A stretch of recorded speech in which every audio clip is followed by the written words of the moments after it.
Hindi pa tayo tapos, Valeria. Ang mga salitang yun ni Adrian ay parang yelo na gumuhit sa kanyang likod. Mas malamig pa kaysa sa aircon ng Grand Ballroom. Nakatayo si Valeria sa gitna ng daan-daang bisita. Sa mismong kasal ng lalaking tinakbuhan niya 6 na buwan na ang nakalipas. Sa kanyang kamay, hawak niya ang annulment papers. Sa kanyang sinapupunan, dala niya ang isang sikreto.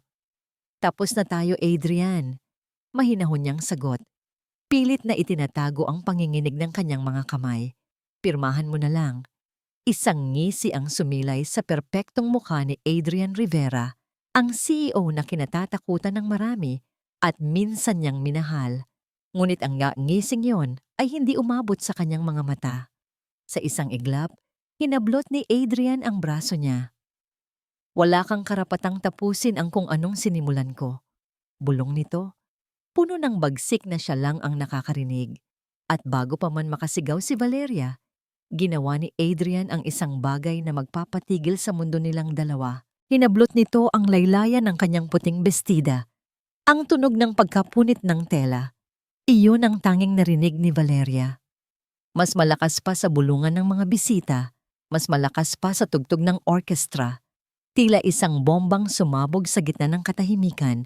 Napasinghap ang lahat. Ang mga cellphone ay agad na itinaas. Ang mga kamera ay nag-flash.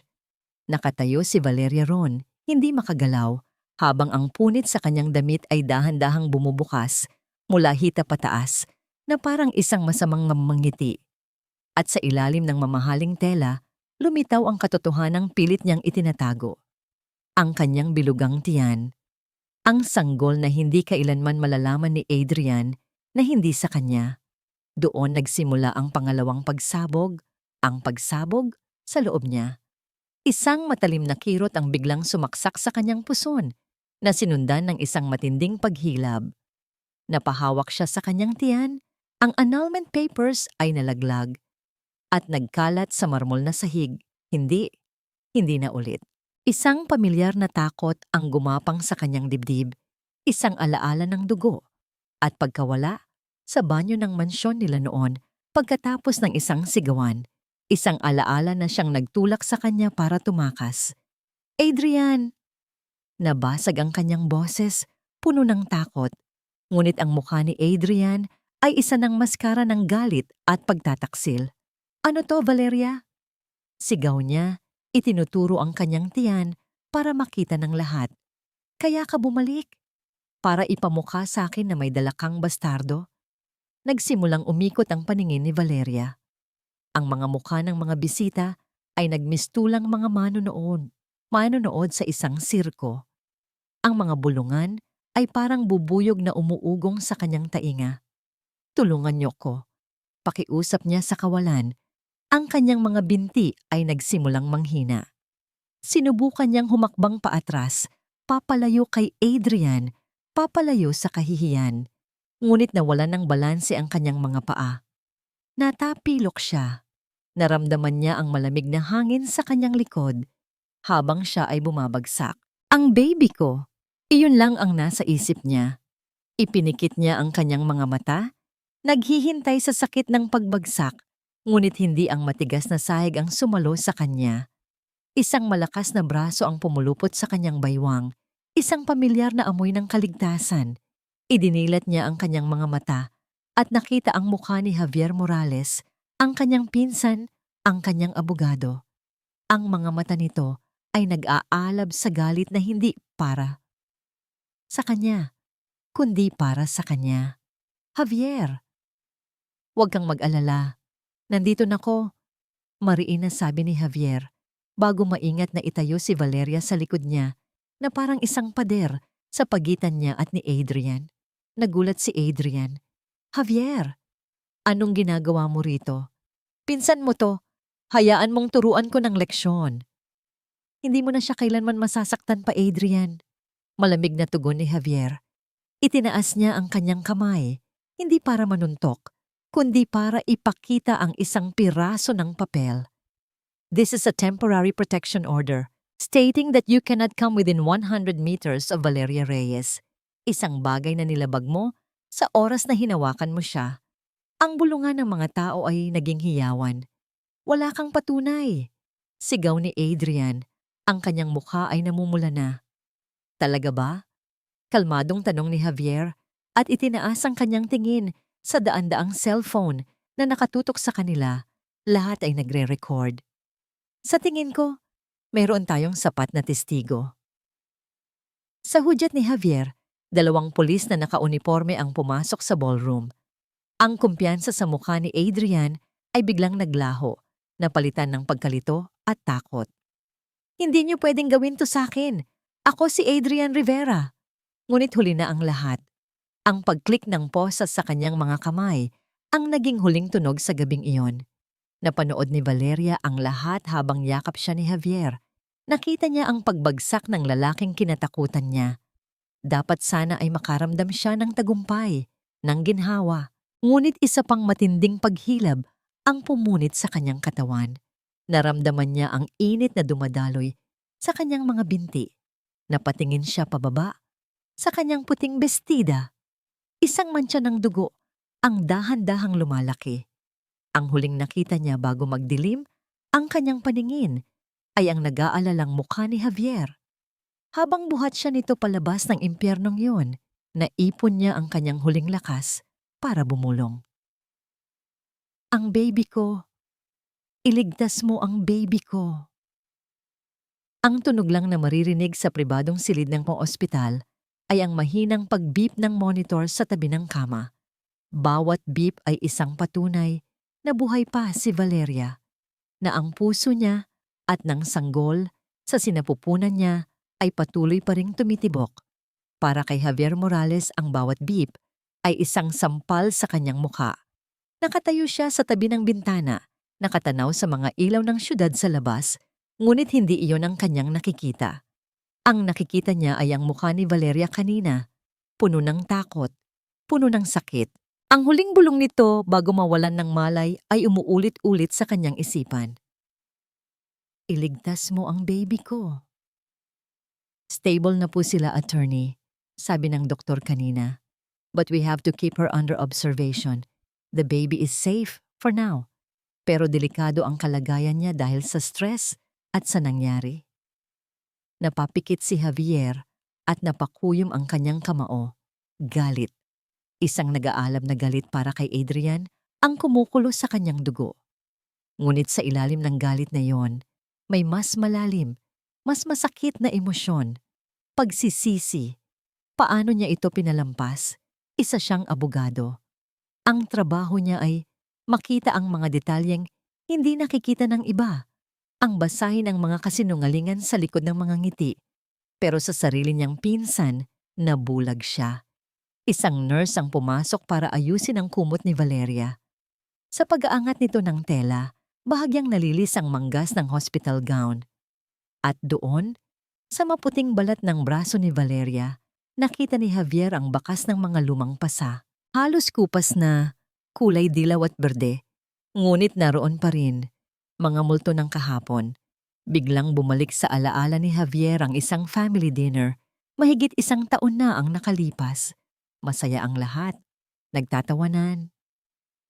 Ngunit sa isang saglit, nakita niya ang mahigpit na pagkakahawak ni Adrian sa pulsuhan ni Valeria sa ilalim ng mesa. Nakita niya ang bahagyang pagngiwi ng kanyang pinsan, isang kislap ng sakit na mabilis nitong tinakpan ng isang pilit ng ngiti. Okay ka lang, Val? Tanong niya noon. Oo naman, pinsan. Sagot ni Valeria. Ang ngiti ay hindi umaabot sa kanyang mga mata. Naglalambing lang si Adrian at pinaniwalaan niya iyon. O mas tamang sabihin, pinili niyang paniwalaan iyon dahil mas madali. Mas madaling isipin na perpekto ang buhay may asawa ng kanyang pinsan. Ang pagpili na yon ang pinagsisisihan niya ngayon. Samantala, sa kabilang dako ng syudad, sa malamig at malawak na mansyon ng mga Rivera, walang maririnig na pagsisisi. Ang tanga mo, Adrian. Ang boses ni Diana Rivera ay kasing talim ng bubog. Nakaupo siya sa isang antigong silya.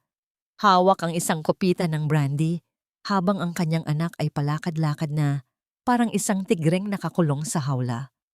Kakalabas lang nito ng presinto. Salamat sa mga koneksyon niya. That bitch!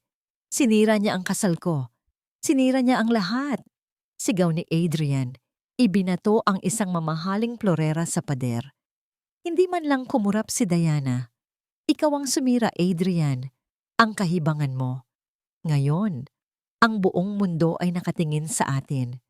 Kinuha niya ang kanyang cellphone, pero ako ang mag-aayos nito. Ipinakita niya kay Adrian ang screen. Mga headline.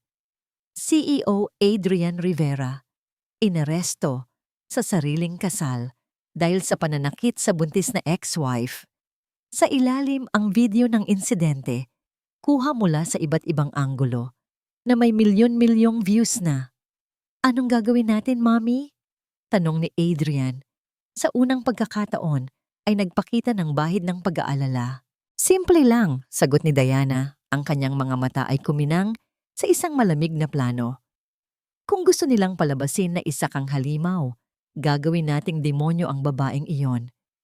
Isang sinungaling, isang gold digger na hindi matanggap ang hiwalayan, isang babaeng wala sa tamang pag-iisip. By tomorrow, aawayin ng publiko si Valeria Reyes. Sa ospital, naramdaman ni Javier ang pag-vibrate ng kanyang cellphone. Isang news alert. Pagbukas niya, iyon na nga. Ang video. Pinanood niya ang sarili niyang pagsugod para iligtas si Valeria. Pinanood niya ang pag-aresto kay Adrian at pagkatapos ay binasa niya ang mga unang komento na nagsisimulang lumabas. Baka naman na-provoke si Sir Adrian. Kawawa naman yung bagong asawa niya. Parang may saltik yung babae, bigla na lang sumugod sa kasal. Nagsisimula na. Ang makinarya ng mga Rivera ay gumagana na para durugin si Valeria. Isang mahinang ungol ang nagpabalik sa atensyon niya sa kama. Gumagalaw si Valeria. Dahan-dahan nitong iminumulat ang kanyang mga mata, nalilito. Val? Lumapit si Javier. Ang puso niya ay puno ng pag-asa at kaba. Val, okay ka na ba? Tumingin sa kanya si Valeria. Ang kanyang mga mata ay nanlalaki sa pagkatanto, sa pagbabalik ng alaala. Ngunit hindi sakit o kaligtasan ang una niyang hinanap. Ang una niyang hinanap ay kasagutan sa kahihiyang nararamdaman. Hinawakan niya ng mahigpit ang braso ni Javier. Ang kanyang boses ay nanginginig na bulong. Nakita ba nila? Val, kalma lang. Javier, sagutin mo ko. Pakiusap niya. Ang mga luha ay nagsisimulang mamuo sa kanyang mga mata. Nakita ba ng lahat ang tiyan ko? Ang tanong ni Valeria ay nanatiling nakabitin sa hangin. Puno ng bigat at takot. Hinawakan ni Javier ang kanyang kamay, isang marahang pagpisil na nagsasabing oo nang hindi kailangang bigkasin ang salita. Isang hikbi ang kumawala sa lalamunan ni Valeria. Oo, nakita nga nila.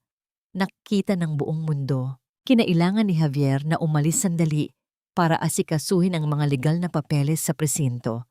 Nangako siyang babalik agad, ngunit para kay Valeria, ang bawat minutong mag-isa ay parang isang kawalang hanggan. Ang kanyang cellphone ay nasa ibabaw ng side table, tahimik. Ngunit alam niya, sa loob ng screen na yon, isang digmaan ang nagaganap. At siya ang sentro nito. Nanginginig ang kamay na inabot niya ito. Pagbukas niya ng social media, bumungad sa kanya ang sarili niyang mukha. Isang litrato niya na nakahandusay, ang punit na damit ay nagpapakita ng kanyang tiyan. Ang mukha ay gusot sa sakit. Ang headline? Gold Digger Ex-Wife. Nag-eskandalo sa kasal ng dating asawa. Dahan-dahang gumalaw ang kanyang daliri sa screen. Binabasa ang mga komento. Desperada, halatang gusto lang ng pera. Sinadya niya yan para makuha ang simpatiya ng tao. Artista. Kawawa si Sir Adrian. Mabait pa nga siya at hindi niya sinaktan ng mas malala. Baka hindi pa nga kay Sir Adrian yang dinadala niya, kaya nagpapanik na. Ang huling komento ay parang isang suntok sa kanyang sikmura. Naramdaman niya ang pag-init ng kanyang mga pisngi, ang paninikip ng kanyang dibdib. Hindi totoo yan. Ngunit paano kung yun ang isipin ng lahat? Pumasok ang isang nurse sa silid, dala ang kanyang tanghalian. Ngunit ang paraan ng paglapag nito ng tray sa mesa ay iba. May diin, may paghamak sa mga mata nito. "Ma'am, pagkain na niyo," sabi nito. Ang ma'am ay may halong sarkasmo. Kailangan niyong kumain para sa bata. Hindi na nito hinintay ang sagot niya. Mabilis itong tumalikod at lumabas. Isinara ang pinto ng may kaunting lakas. Naiwan si Valeria na nakatitig sa pagkain. Nawalan na siya ng gana. Ang buong mundo ay humuhusga sa kanya. Ang kahihiyan ay parang isang kumot na bumabalot sa kanya. Nais siyang lunurin.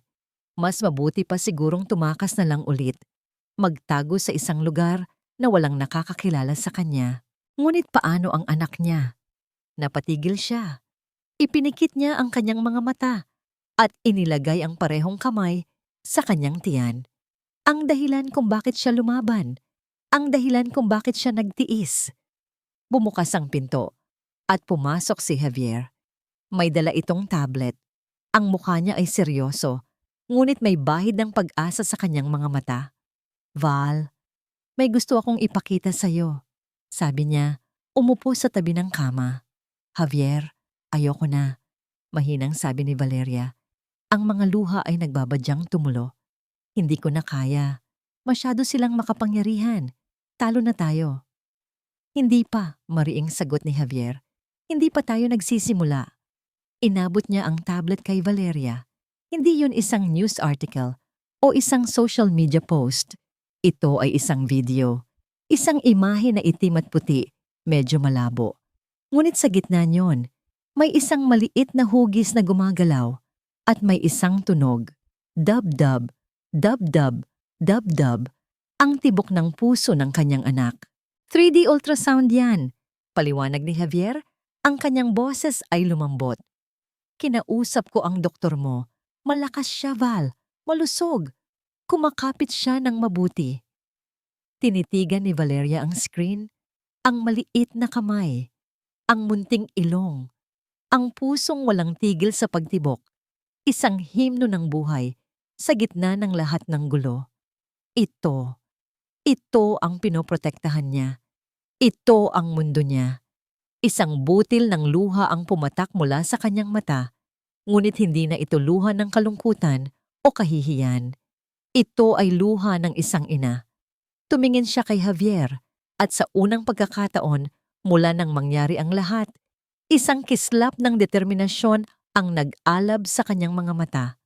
Ang takot ay naroon pa rin, ngunit ngayon may mas malakas ng pumapalibot dito. Ang pagmamahal ng isang ina. "Anong kailangan nating gawin?"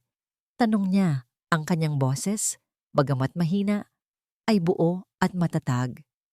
Ngumiti si Javier. "Magpahinga ka muna. Ako na ang bahala sa unang hakbang." "Hindi," pagtutol ni Valeria, umiling. "Hindi na ako tatakbo, Javier. Hindi na ako magtatago. Simula ngayon lalaban ako." Sa sandaling iyon, may kumatok sa pinto. Isang delivery man ang pumasok. May dalang isang magandang kahon na nakabalot sa puting papel at may gintong ribbon. "Para po kay Ma'am Valeria Reyes," sabi ng lalaki. Nagkatinginan sina Valeria at Javier. Kinuha ni Javier ang kahon at nagpasalamat. "Kanino galing?" tanong ni Valeria. "Walang card," sabi ni Javier. Habang maingat na inaalis ang ribbon, binuksan niya ang kahon. Sa loob, sa ibabaw ng malambot na seda, ay isang manika. Isang magandang porselanang manika na may mahabang buhok at suot na bestida. Ngunit ang bestida nito ay punit-punit at ang isang braso nito ay bali. Napasigaw si Valeria. Sa ilalim ng sirang manika, may isang maliit na card. Kinuha ito ni Javier at binasa ng malakas. Ang kanyang boses ay nagdidilim sa bawat salita. "Akin ka, at ang lahat ng sayo ay akin." Tsampeke. Ang banta na nakapaloob sa sirang manika ay isang malinaw na mensahe. Hindi titigil si Adrian. Hindi siya natatakot sa batas. Para sa kanya, ang batas ay isa lamang balakid na kayang-kaya niyang bilhin o sirain. Ngunit si Javier Morales ay hindi nabibili at tiyak na hindi siya masisira. Sa kanyang law office kinabukasan, ang mesa ni Javier ay puno ng mga dokumento, mga litrato mula sa ballroom at isang listahan ng mga pangalan, mga testigo.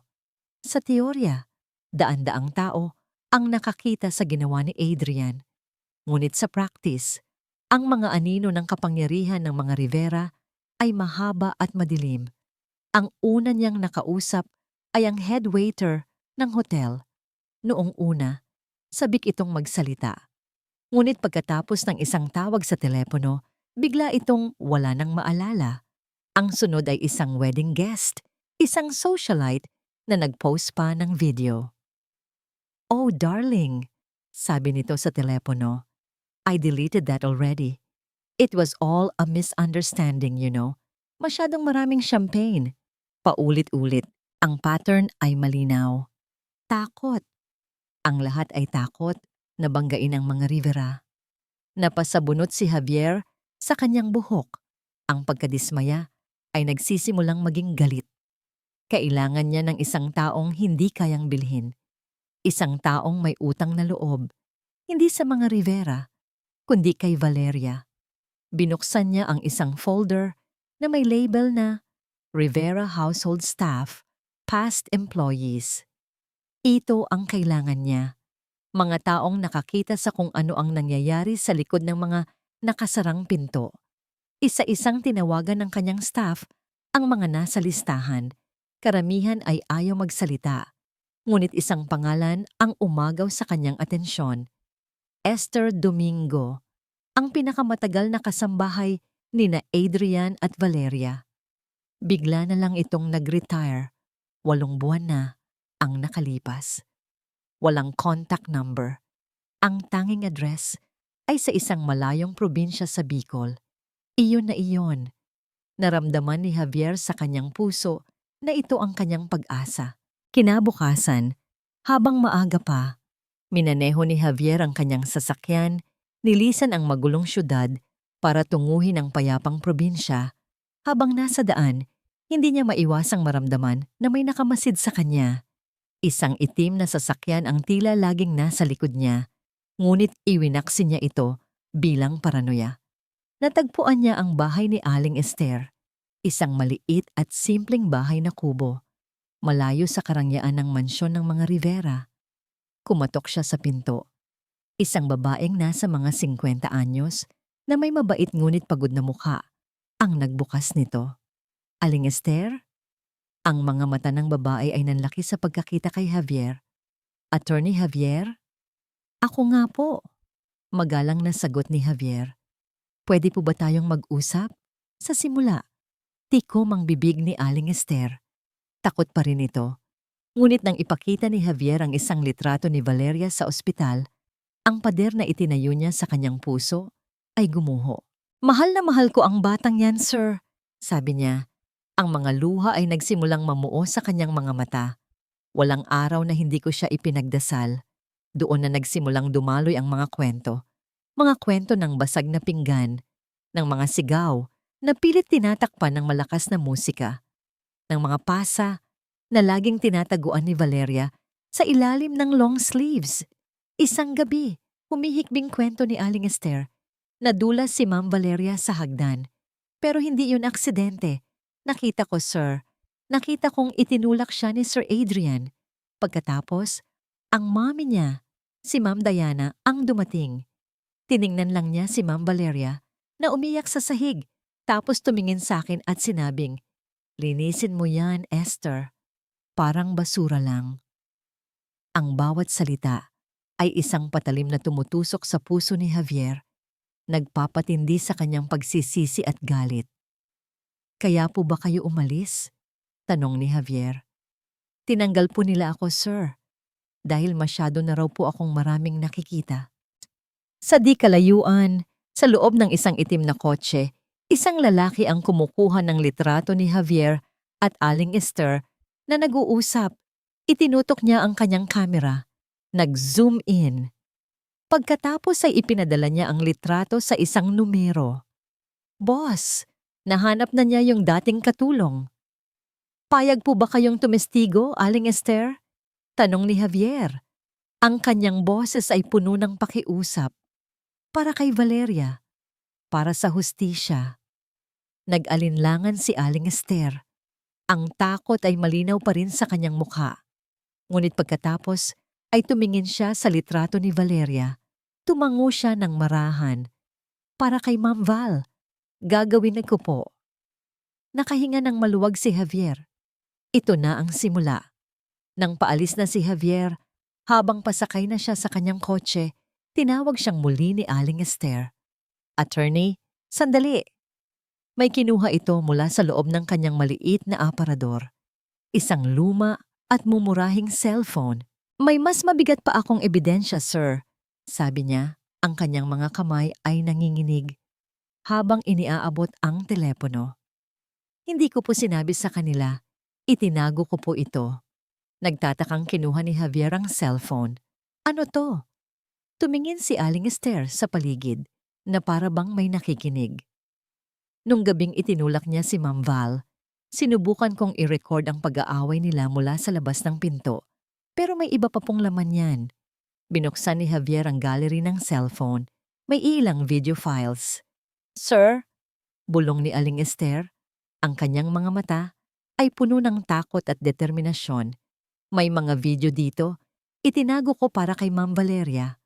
Habang si Javier ay nasa Bicol, hinahanap ang mga multo ng kahapon. Si Valeria naman ay nakikipaglaban sa sarili niyang multo sa loob ng silid ng ospital. Ang katawan niya ay unti-unti nang lumalakas, ayon sa mga doktor. Ngunit ang kanyang isipan ay isang battlefield. Pinipilit niyang maging matatag para sa kanyang anak.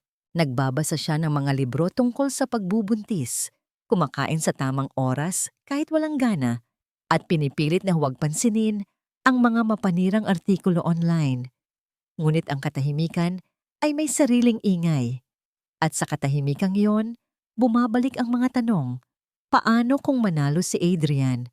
Paano kung makuha niya ang bata? Isang hapon, habang nakatitig siya sa bintana, nag-vibrate ang kanyang cellphone. Isang mensahe mula sa isang numerong hindi nakasave sa kanyang contacts. Karaniwan, hindi niya ito papansinin. Ngunit may kung anong nag-udyok sa kanya na buksan ito. Ang mga salitang bumungad sa kanya ay nagpatigil sa kanyang paghinga. Val, ako to. Napanood ko ang balita. Ligtas ka ba? Ang baby. Ang pangalan ng nagpadala ay wala roon. Ngunit hindi niya kailangang hulaan. Iisang tao lang ang nasa isip niya. Si Miguel, ang kanyang matalik na kaibigan mula sa kolehiyo. Ang taong tinakbuhan niya noong gabing-gabi, ilang linggo, matapos niyang iwan si Adrian. Biglang bumalik ang alaala ng gabing iyon. Nasa isang maliit na apartment si Valeria, nanginginig sa takot at pagod. Kakatakas niya lang mula sa mansyon. Walang pera, walang plano. Ang tanging taong naisip niyang tawagan ay si Miguel. Ang kaibigan niyang palagi siyang ipinagtatanggol, ang kaibigang lihim na nagmamahal sa kanya. Isang bagay na alam niya, ngunit hindi niya masabi. Dumating si Miguel, dala ang pagkain at kumot. Hindi siya nagtanong. Niyakap lang niya si Valeria habang umiiyak ito. Sa gabing iyon, sa gitna ng kalungkutan at kawalan ng pag-asa, sa isang sandali ng kahinaan at pangangailangan ng koneksyon, nangyari ang hindi dapat mangyari. Isang pagkakamali. O marahil, isang desperadong paghahanap ng pag-aaruga. Kinabukasan, umalis si Valeria. Nag-iwan lang ng isang sulat na puno ng pasasalamat at paumanhin. Tinapos niya ang lahat ng koneksyon, hindi dahil sa galit, kundi dahil sa hiya. Dahil alam niyang hindi niya kayang suklian ang pagmamahal ni Miguel at pagkaraan ng ilang linggo, nalaman niyang buntis siya. Napahawak si Valeria sa kanyang tiyan. Ang sikreto niya, ang pinakamalaki at pinakamabigat niyang sikreto. Ang sanggol sa kanyang sinapupunan ay hindi kay Adrian. Ito ay kay Miguel. Nanginginig ang kanyang mga daliri habang nagtatype siya ng reply. Sino to? Isang kasinungalingan. Isang paraan para protektahan ang lahat. Kung malalaman ni Adrian ang totoo, gagamitin niya ito para sirain hindi lang siya, kundi pati na rin si Miguel, isang simpleng arkitekto na walang laban sa kapangyarihan ng mga Rivera. Biglang may kumatok at pumasok ang isang nurse na hindi niya pamilyar. Mas bata, medyo kinakabahan. Ma'am Valeria, kailangan lang po ulit kunan kayo ng blood sample. Routine check lang po. Sabi nito, hindi makatingin ng diretso sa kanyang mga mata. Pumayag si Valeria. Sanay na sa mga karayom. Habang kinukunan siya ng dugo, napansin niyang tila may ibang ginagawa ang nurse. Yumuko ito, na parang may pinupulot sa sahig malapit sa kanyang unan. Mabilis lang iyon. Pagkatapos ay nagpaalam na ito at dali-daling umalis. Hindi niya ito pinansin. Ang kanyang isip ay nasa mensahe pa rin. Kailangan niyang burahin ito. Kailangan niyang kalimutan. Sa parking lot ng ospital, sumakay ang peking nurse sa isang kotse. Inabot niya sa driver ang isang maliit na plastic bag. Sa loob, hindi ang sample ng dugo, kundi ilang hibla ng buhok ni Valeria na nakuha niya mula sa unan. Dalhin mo yan sa laboratory. Siguraduhin mong walang makakaalam. Gusto ni Sir Adrian ang resulta sa lalong madaling panahon. Sa silid, tinitigan ni Valeria ang mensahe ni Miguel. Ang isang bahagi niya ay gustong sumagot. Gustong sabihin ang totoo. Ngunit mas nanaig ang takot. Para sa kaligtasan ni Miguel. Para sa kaligtasan ng kanyang anak. Pinindot niya ang delete. At kasabay ng pagkawala ng mensahe sa screen, isang pader ang muli niyang itinayo sa kanyang puso. Sakto namang bumukas ang pinto at pumasok si Javier, dala ang tagumpay mula sa Bicol. Nakita niya ang bakas ng luha sa mga mata ng kanyang pinsan. Val, may problema ba? Nag-aalalang tanong niya. Umiling si Valeria. Pilit nang ngumiti. Wala. Okay lang ako. Tumingin siya kay Javier, ang taong pinagkakatiwalaan niya ng buong buo. Ngunit kahit sa kanya, hindi niya masabi ang katotohanan. Ang sikretong ito ay masyadong mapanganib. Natatakot lang ako, pinsan, pagsisinungaling niya, at ang bawat salita ay parang lason sa kanyang dila. Niyakap siya ni Javier, hindi alam na ang yakap na yon ay para sa isang babaeng nag-iingat ng isang sikretong babago sa lahat. Ilang araw ng kapayapaan, iyon ang naramdaman ni Valeria matapos ang pag-uusap nila ni Javier. Ang mga video at testimonya ni Aling Esther ay nagbigay sa kanya ng sandata. Sa unang pagkakataon, naramdaman niyang may pag-asa na ang hustisya ay posible. Nagsimula na siyang kumain ng maayos. Ang takot ay napalitan ng maingat na pag-asa. Hanggang sa isang hapon, bumukas ang pinto ng kanyang silid nang walang katok. Ang tunog ng mamahaling takong sa sahig ang unang nagpahiwatig kung sino ang dumating. Sumunod ang amoy ng isang pabangong napakamahal at napakalamig. At pagkatapos, ang presensya niya. Si Diana Rivera. Nakatayo ito sa may pintuan. Suot ang isang eleganteng itim na damit.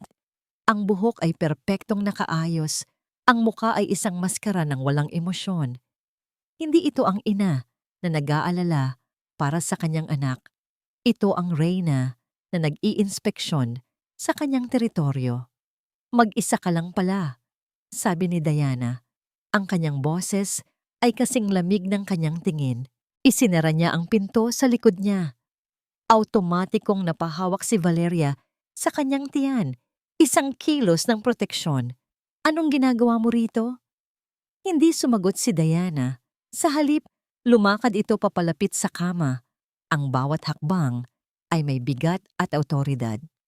Umupo ito sa silyang katabi ng kama na parang pag-aari niya ang buong ospital. Nandito ako para mag-alok ng solusyon, Valeria. Panimula niya, diretsyong nakatingin sa mga mata ni Valeria. Isang solusyon sa gulong ito na ikaw ang nagsimula. Naramdaman ni Valeria ang pag-init ng kanyang dugo. Gulo na sinimulan ko. Ang anak ninyo ang nanakit sa akin. sa harap ng daan-daang tao.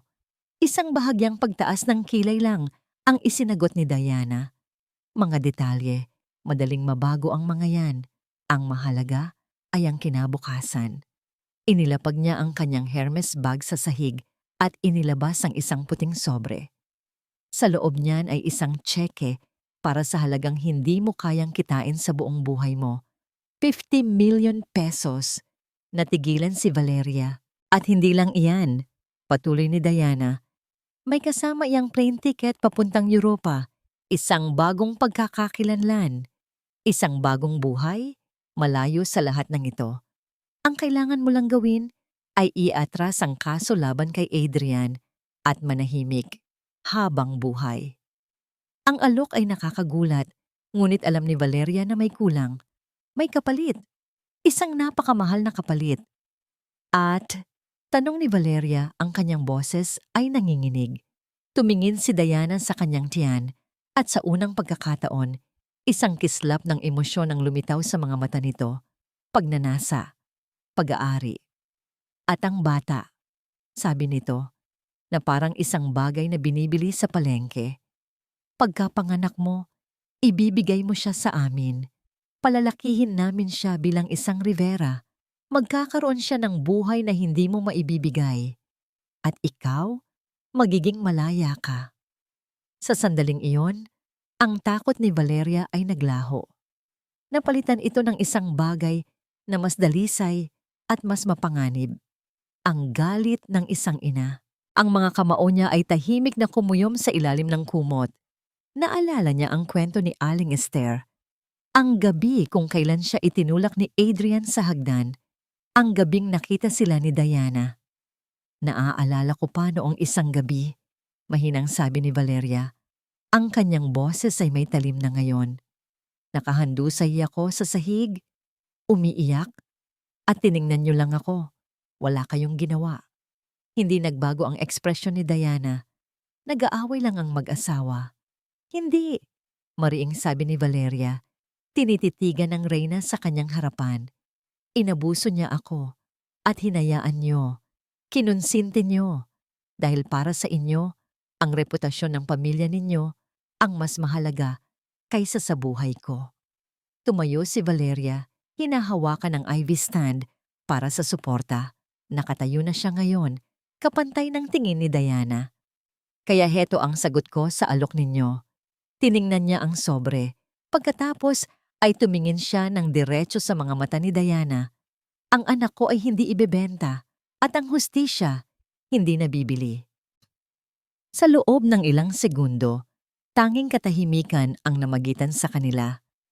Isang digmaan ng mga titig, ang Reyna laban sa babaeng wala nang natitirang kayamanan, kundi ang kanyang tapang at ang buhay sa kanyang sinapupunan. Si Diana ang unang bumigay. Tumayo ito. Ang kanyang mukha ay bumalik sa pagiging isang malamig na maskara.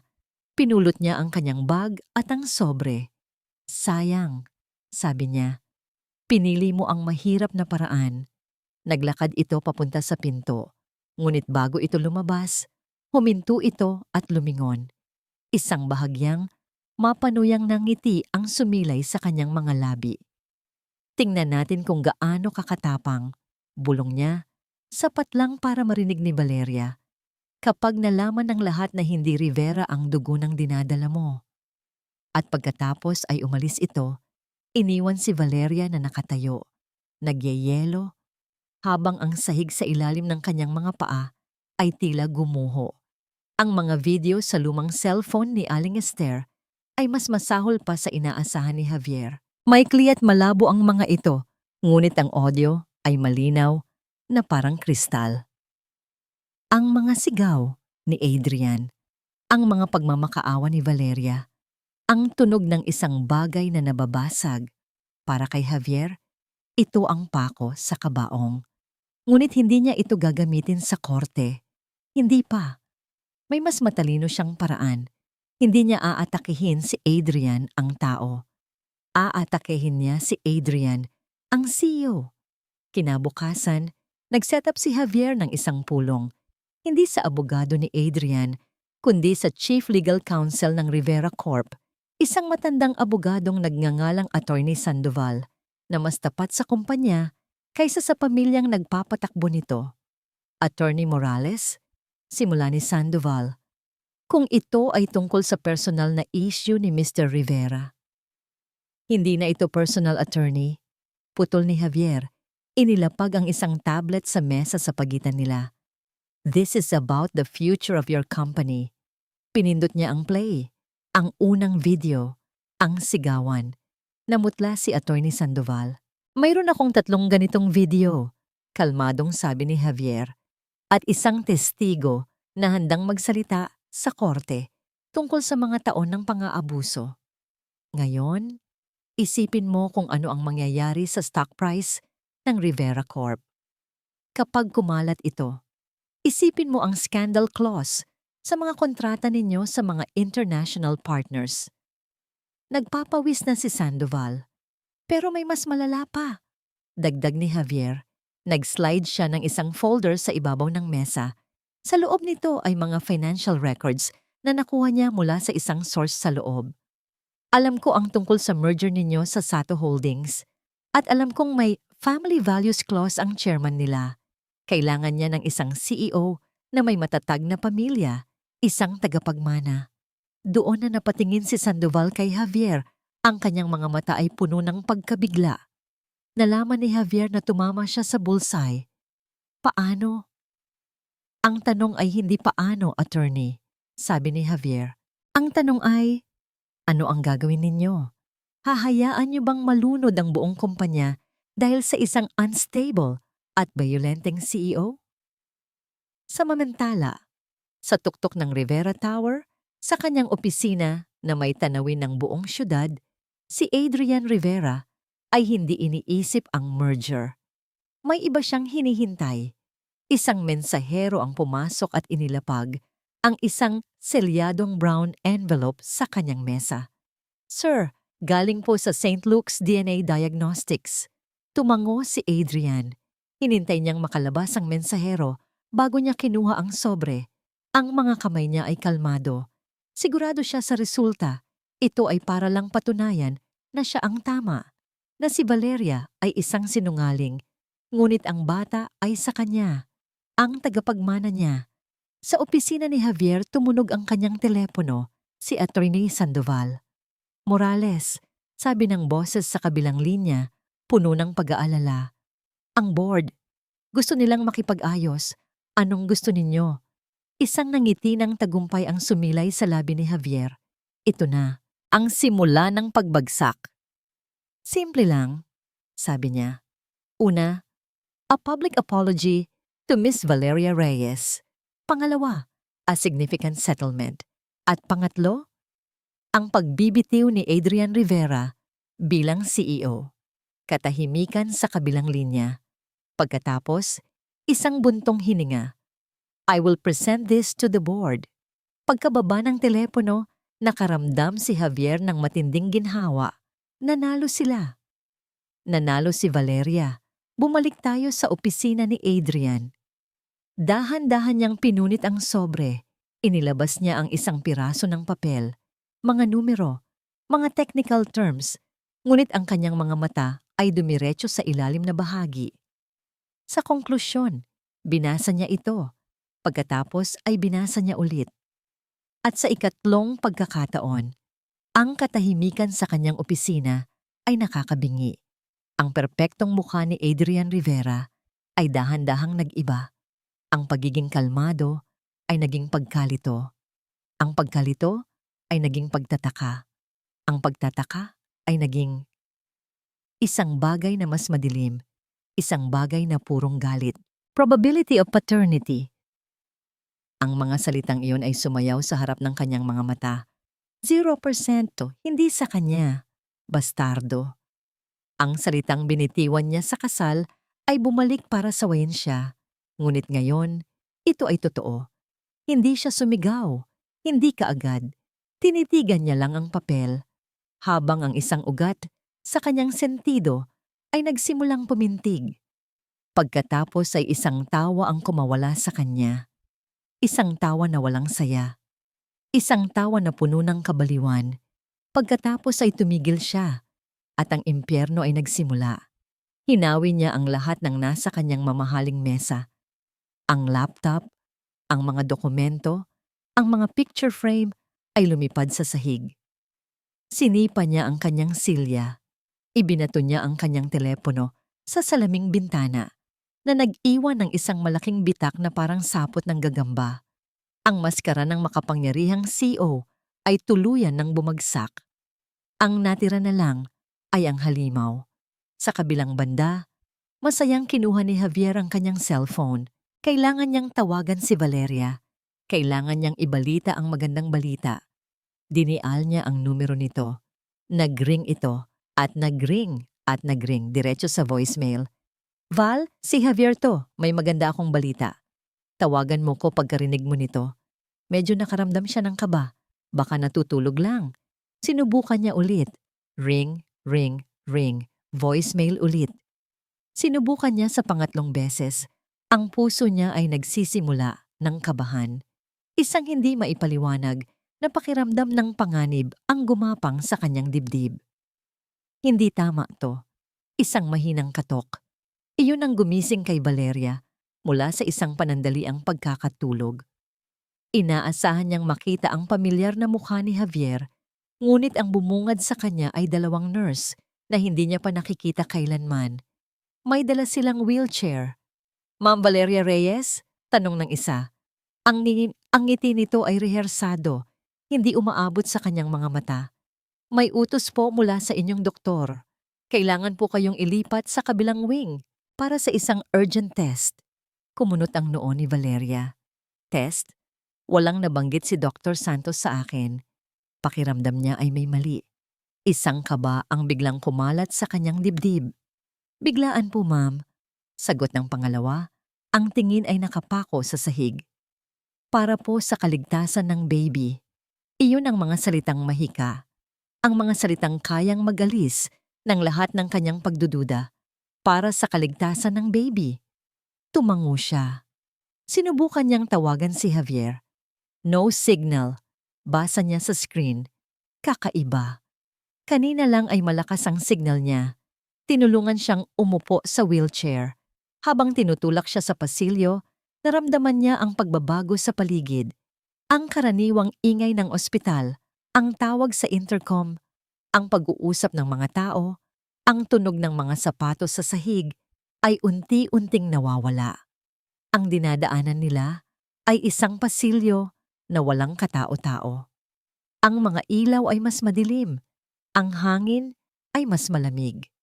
Huminto sila sa harap ng isang service elevator sa dulo ng hallway. Hindi ito ang elevator para sa mga pasyente.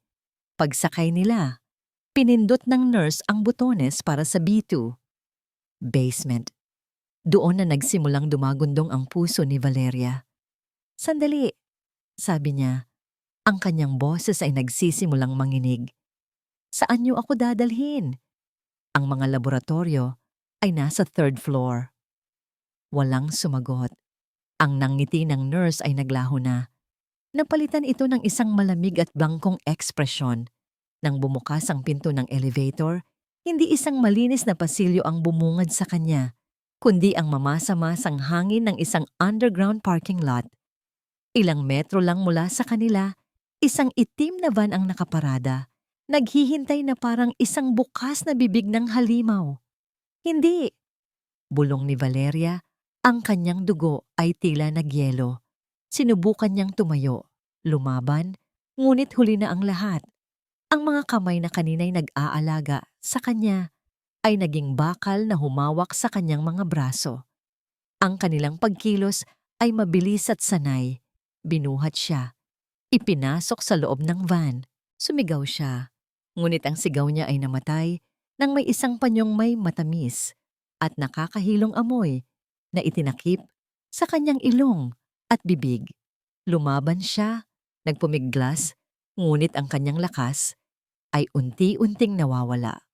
Ang huli niyang nakita, bago lamunin ng kadiliman, ay ang anino ng isang lalaking nakatayo sa labas ng van, nanonood. Isang aninong napakapamilyar. Nagising si Valeria sa tunog ng isang mahinang pagbeep. Ngunit hindi ito ang monitor ng ospital.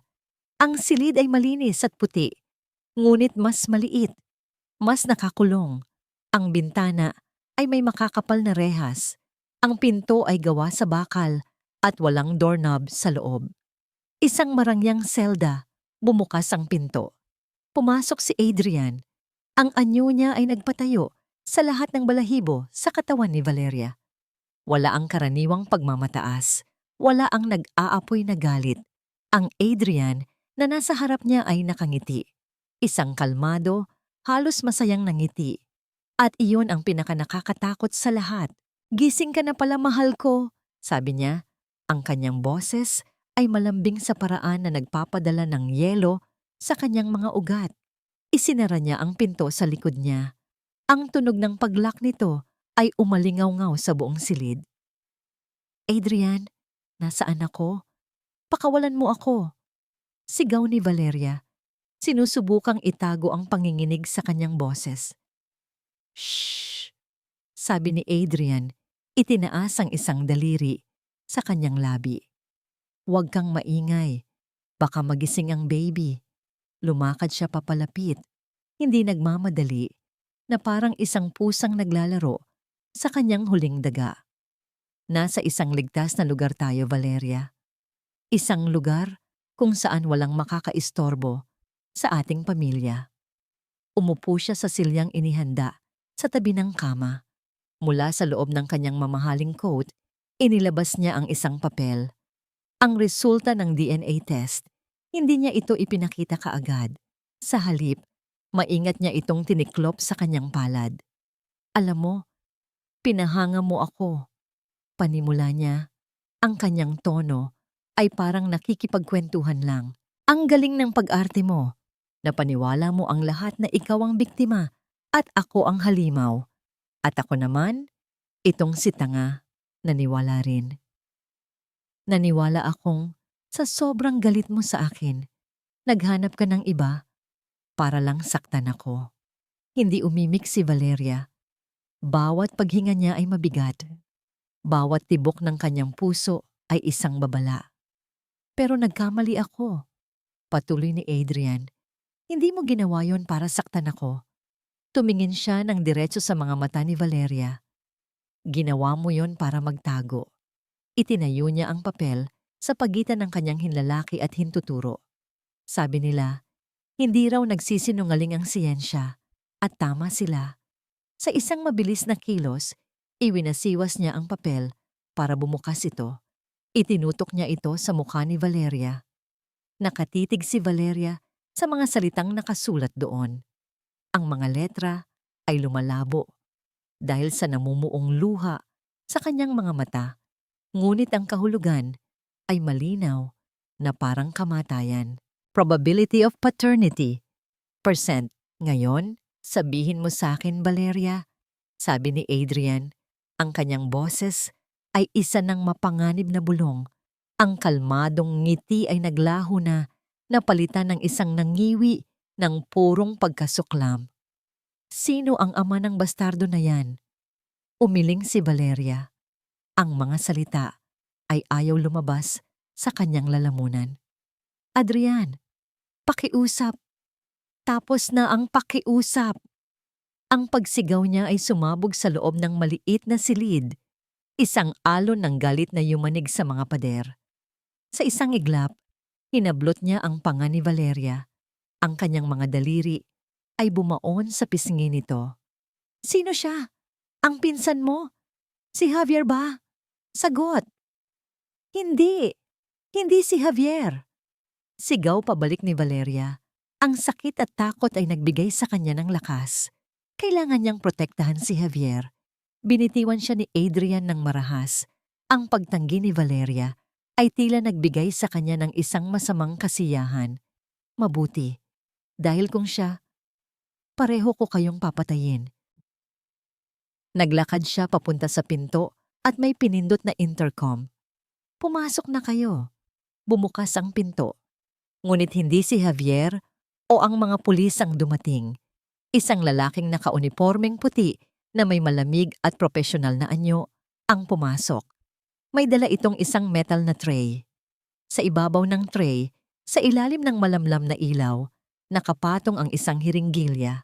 Mahaba, matalim, puno ng isang malinaw na likido. Napasinghap si Valeria. Ang lahat ng dugo ay tila umalis sa kanyang mukha. "Nakikita mo ba iyan?" tanong ni Adrian.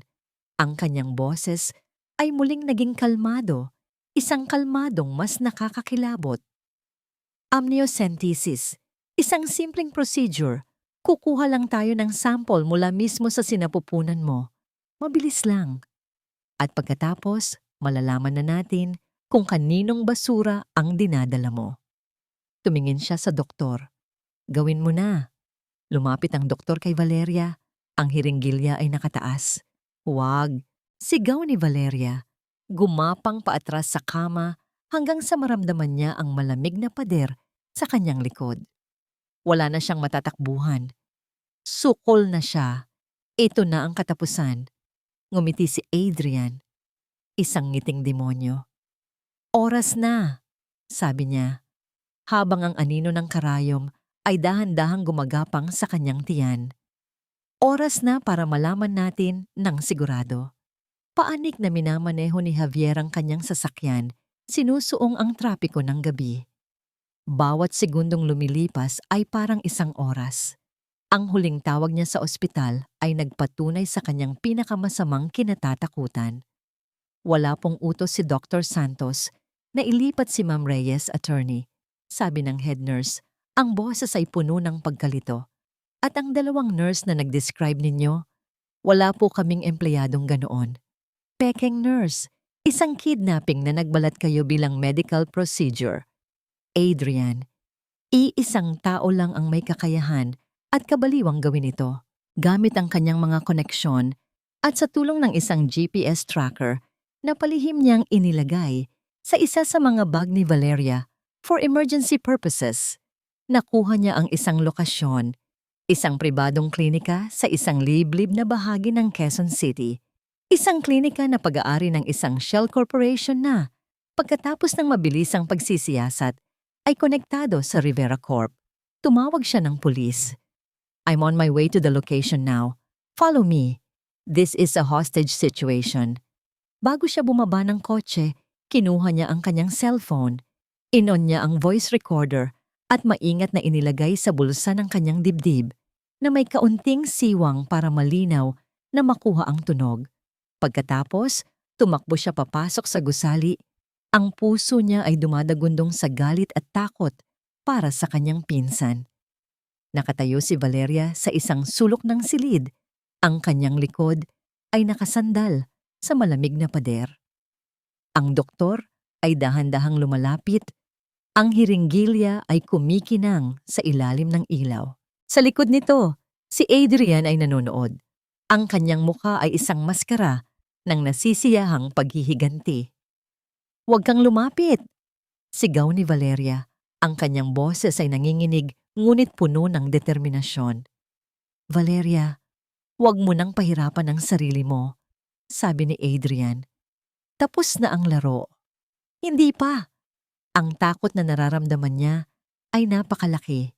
Ngunit may mas malaki pa rito, ang instinto ng isang ina na protektahan ang kanyang anak.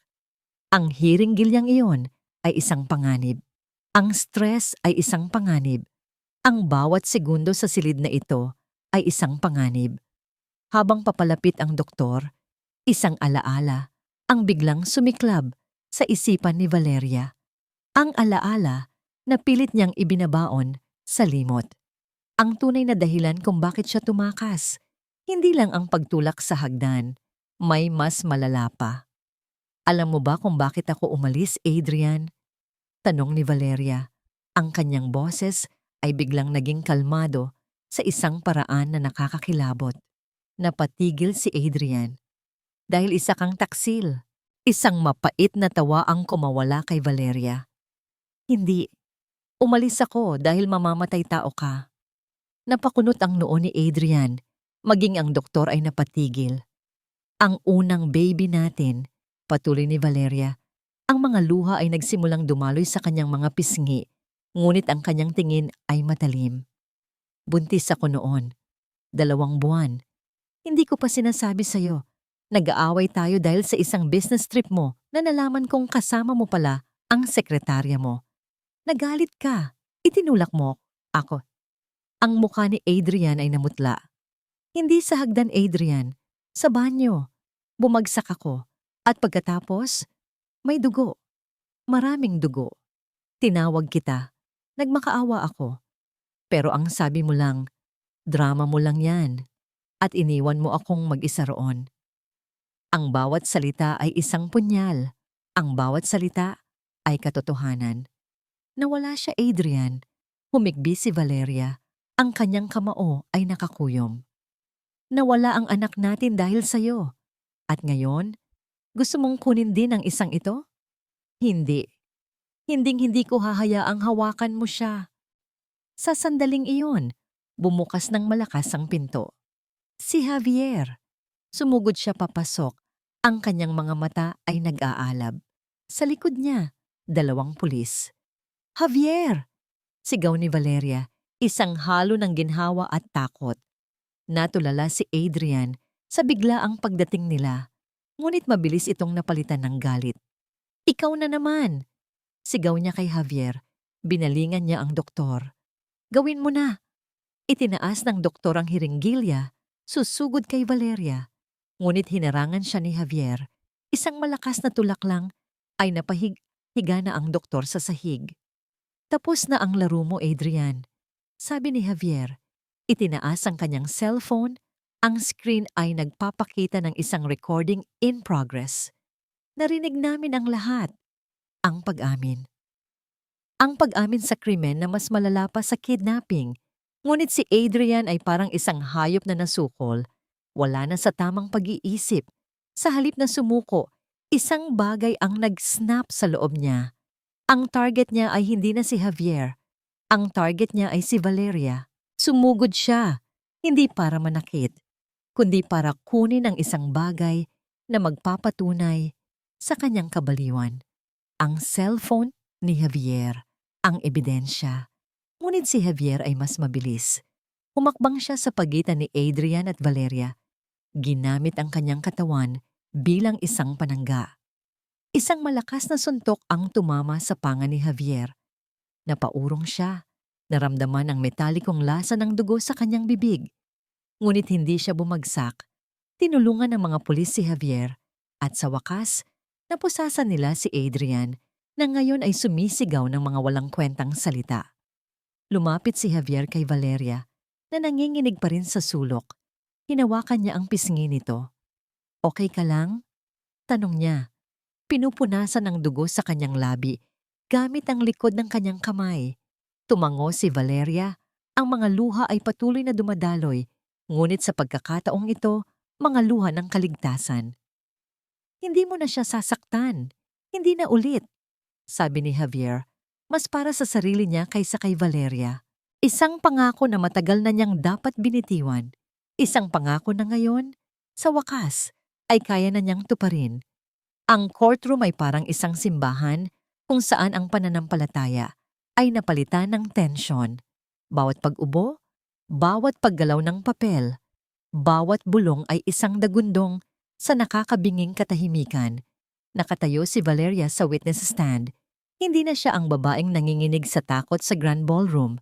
Ang suot niya ay isang simpleng bestida, ngunit dala niya ito ng may dignidad. Ang kanyang tiyan ay mas malaki na ngayon, isang paalala sa lahat kung ano ang pinaglalaban niya. Sa kabilang panig, nakaupo si Adrian sa tabi ng kanyang mga abogado. Ang dating kumpiyansa ay wala na. Ang kanyang mukha ay manipis. Ang kanyang mga mata ay may madilim na bilog.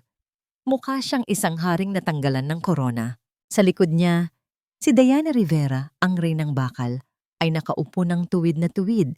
Ngunit ang maliliit na panginginig ng kanyang mga kamay na nakapatong sa kanyang mamahaling bag ay nagpapakita ng kanyang pagkabalisa. The prosecution would now like to present its final piece of evidence, anunsyo ng piskal, an audio recording taken on the night of Miss Reyes' abduction. Isang technician ang nag-set up ng mga speaker. Nagkatinginan sina Adrian at ang kanyang abogado.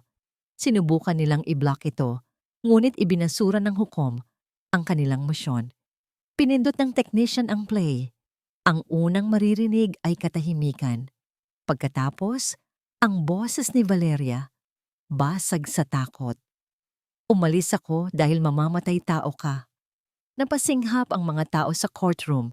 Ang mga miyembro ng jury ay napasandal sa kanilang mga upuan. Sunod-sunod na lumabas ang mga salita. Ang buong kwento ng unang pagbubuntis, ang pagtulak, ang dugo, ang pag-abandona. Bawat salita ni Valeria ay isang patalim na humihiwa sa katahimikan. Ang kanyang mga hikbi ay umalingaw-ngaw sa buong silid. Nawala siya, Adrian. Nawala ang anak natin dahil sa'yo. Iyon ang huling sigaw. Ang huling sigaw na sinundan ng tunog ng pagbukas ng pinto, ng boses ni Javier at ng kaguluhan.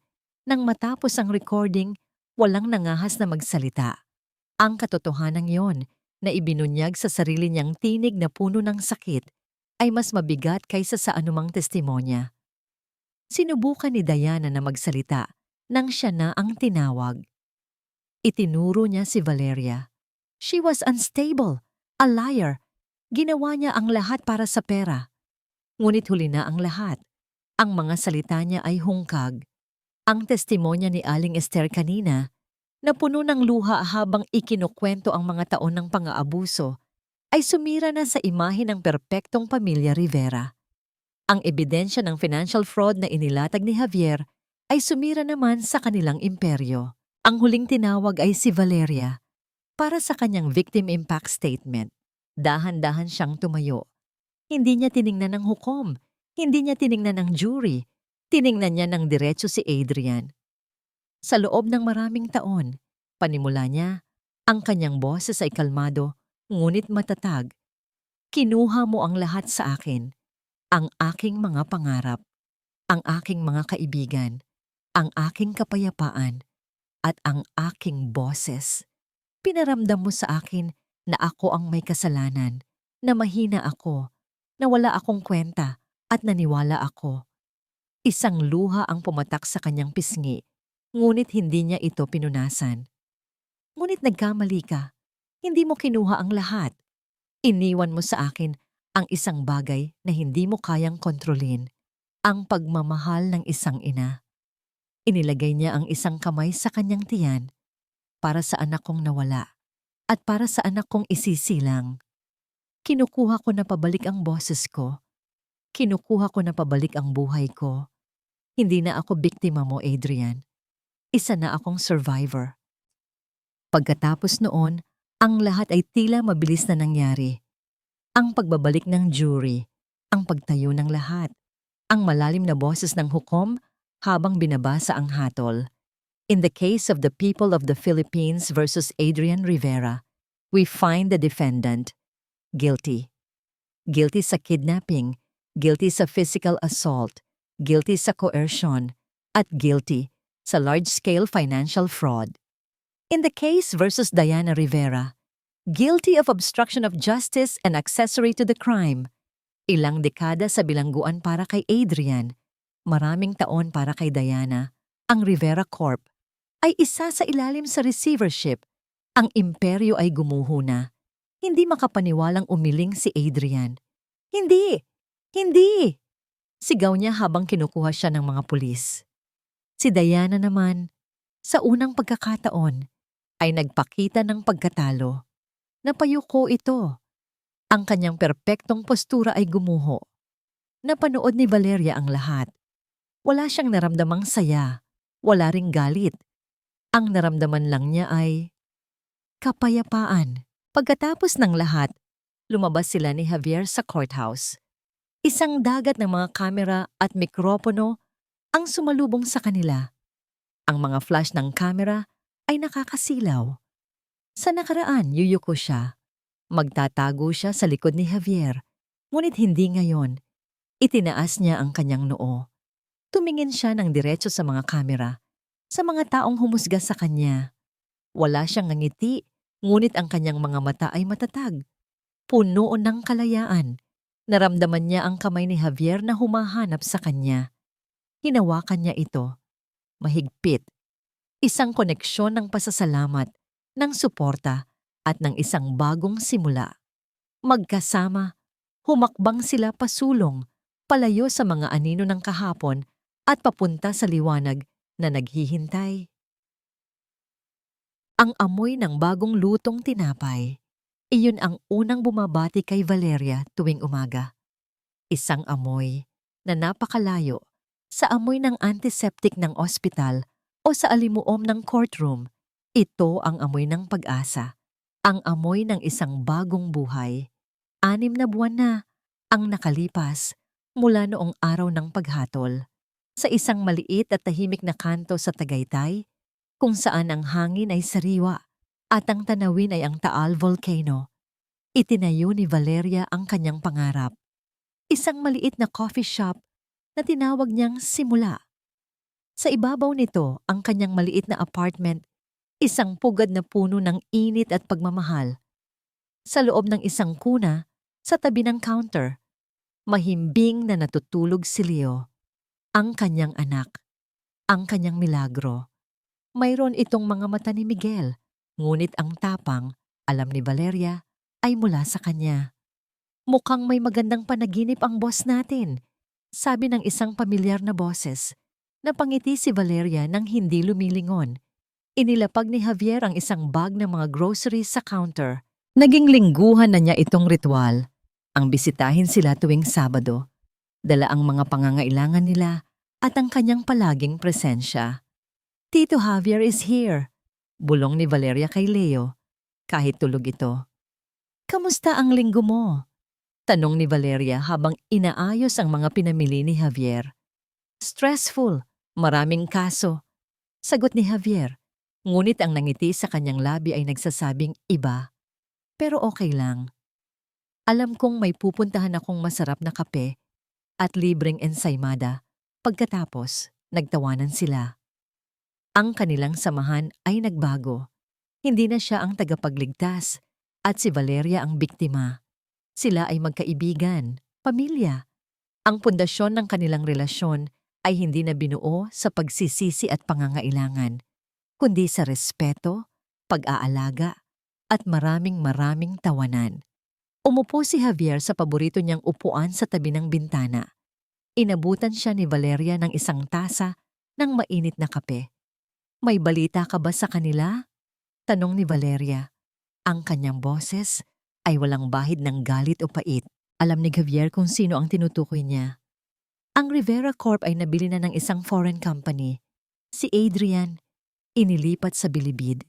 Si Diana, nasa correctional.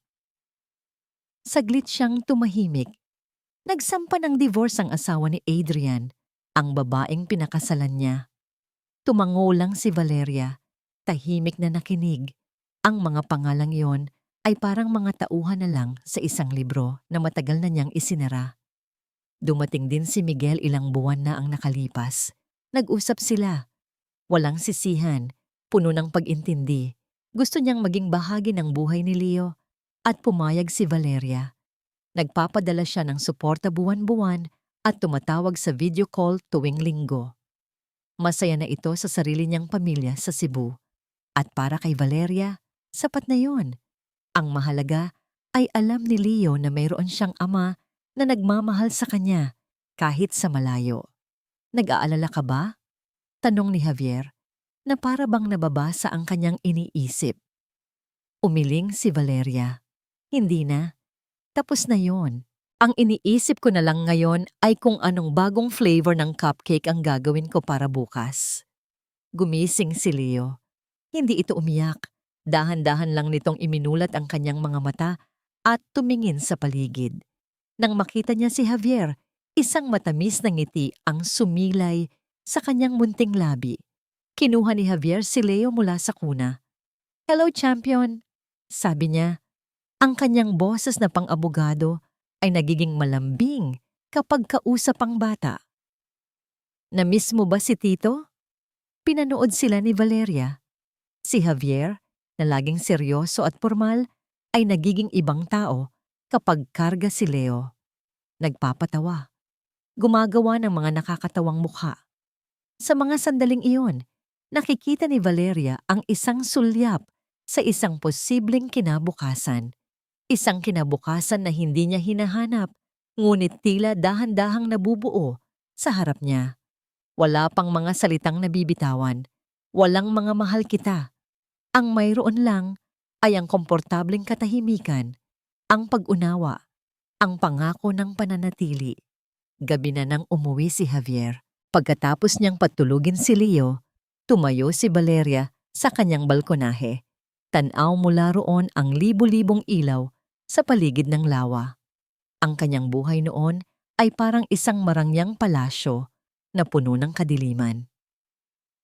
Ngayon, nasa isang maliit na apartment lang siya sa ibabaw ng isang coffee shop.